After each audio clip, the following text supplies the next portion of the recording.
Good afternoon, my name is Arief Iskandar and I'm going to be talking about sex education.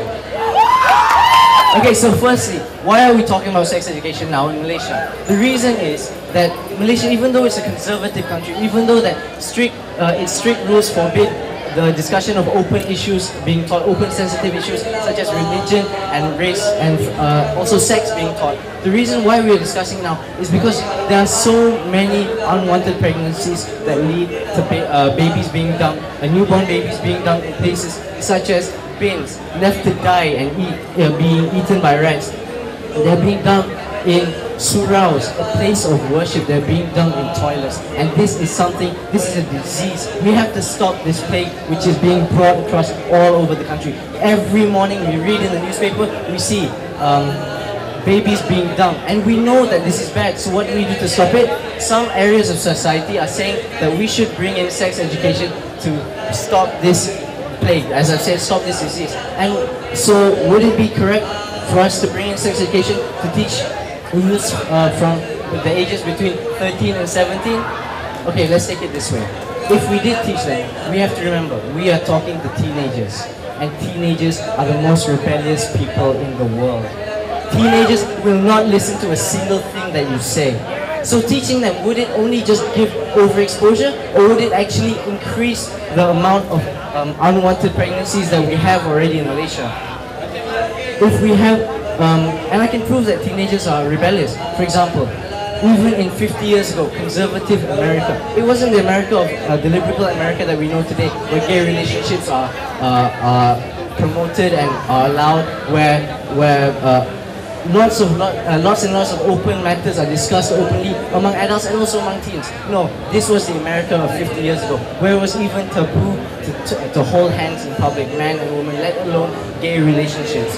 And in that era of conservative America, teenagers united under one leader, and that leader was called James Dean. He was known as the rebel without a cause, and you know what why he was so accessible to youth all across America and also all across the world? It was because of the rebellious roles that he played in his movies. He played this rebel that you would want to hang out with him. You are a teenager and you want to go against what people say. So teenagers do go against what people say, no matter what country you are, no matter what culture you are, no matter what era.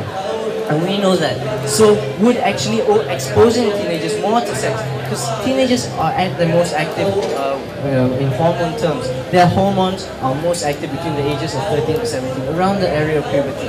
Wouldn't that actually increase their curiosity? Once they know that you can have sex safely, wouldn't they want to do it more?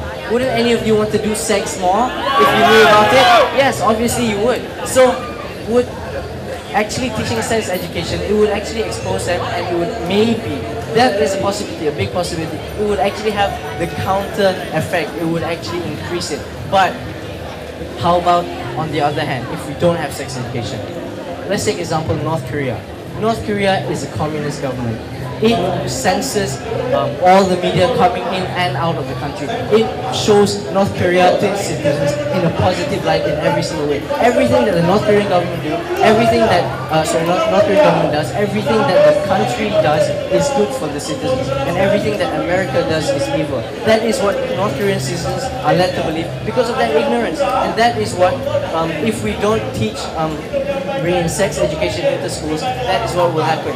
They will be ignorant. They would not know, and that may have a good effect. In the end, actually, we are just talking about choosing the lesser of the two evils. Is it better to overexpose, or is it better to underexpose? Is it better to have limitless amounts of sex education, or is it to have no sex education at all? Which one is better?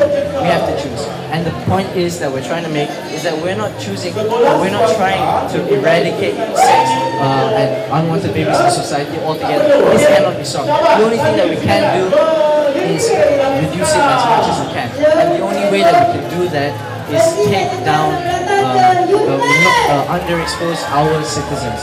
It may seem harsh, it may seem communist, it may seem a restriction it may be seen as a restriction of basic human rights like freedom of knowledge and freedom of speech, but that is what we have to do to stop our society from deteriorating even more. We can see that if you ask a Malaysian citizen 30 years ago, would this be happening in their society? They will say no, it will not be happening.